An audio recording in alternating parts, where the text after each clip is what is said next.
Thanks for joining me for part 2 of my portrait workshop. I've allowed my painting to dry for about 15 minutes, and now I'm starting to work on the darkest parts of the hair. I've mixed a combination of brown, purple, and blue to create a deep gray.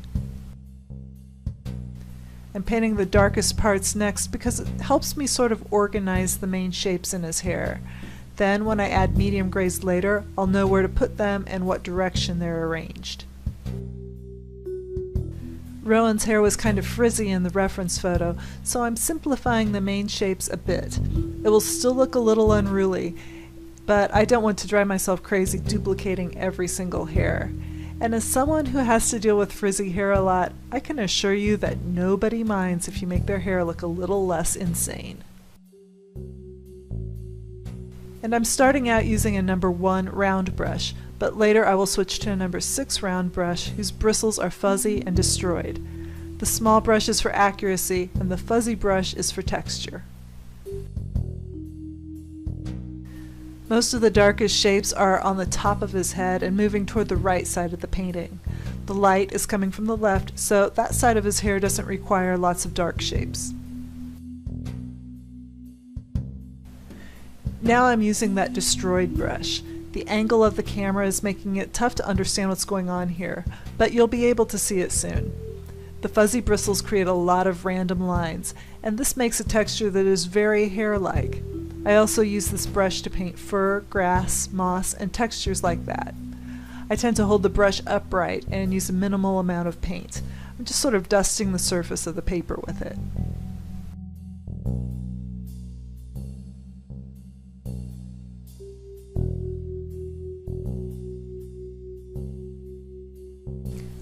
I've mixed another dark brownish gray, and I'm adding some darkness to his eyebrow with both brushes.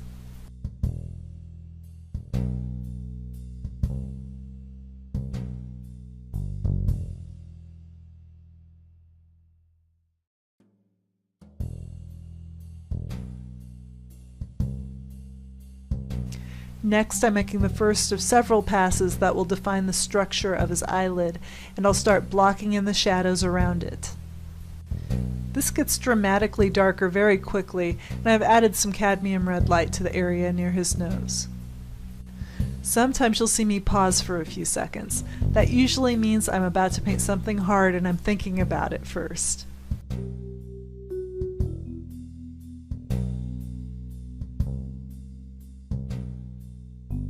In this case, it's the complex of wrinkles and shadows under his eyelid. The wrinkles move out diagonally in one direction, while his eyelashes cast shadows that go in the opposite way, and I'm just starting to make that happen.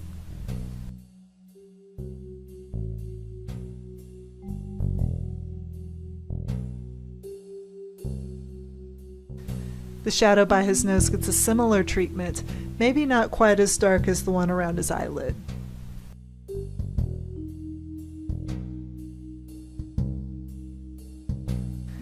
Sometimes when I use this brush, it's almost like I'm drawing, and I'm continuing to add definition to the small eye. Now it's back to the other eye, and I'm building up the dark some more.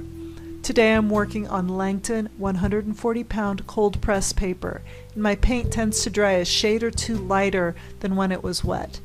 So I find myself going over my darks repeatedly to achieve the kind of bold colors I want.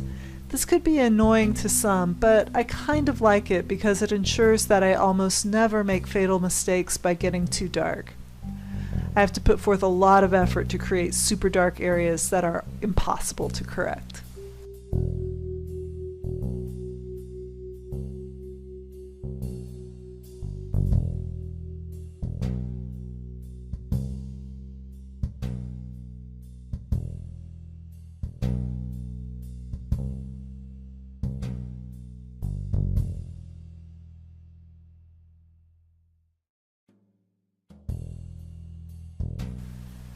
I loved painting this red line down the center of his nose. I'm using my standard skin tone mix with a little extra yellow, orange, and pink. And again, this won't be the last time I paint it.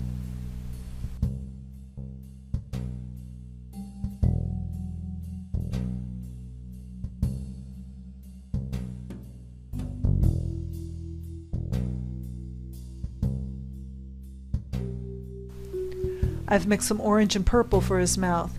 His beard casts a dark shadow on his lips, so they're a lot darker than I would normally paint a man's mouth.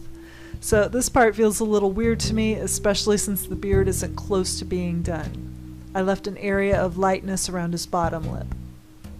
I'm going to spend some time intensifying skin tones. I think older faces are easier to paint with watercolor because I can paint in patches, and the edges of these patches suggest wrinkles. When I paint children with perfect unwrinkled faces, patches don't work as well. I usually wet down big areas or sometimes the entire face with water before I add new colors and shadows, and that takes time and patience. And finally, I've mixed some dark brown and I'm using my fuzzy brush as I continue to define the beard. You can really start to see the masking fluid lines pop out.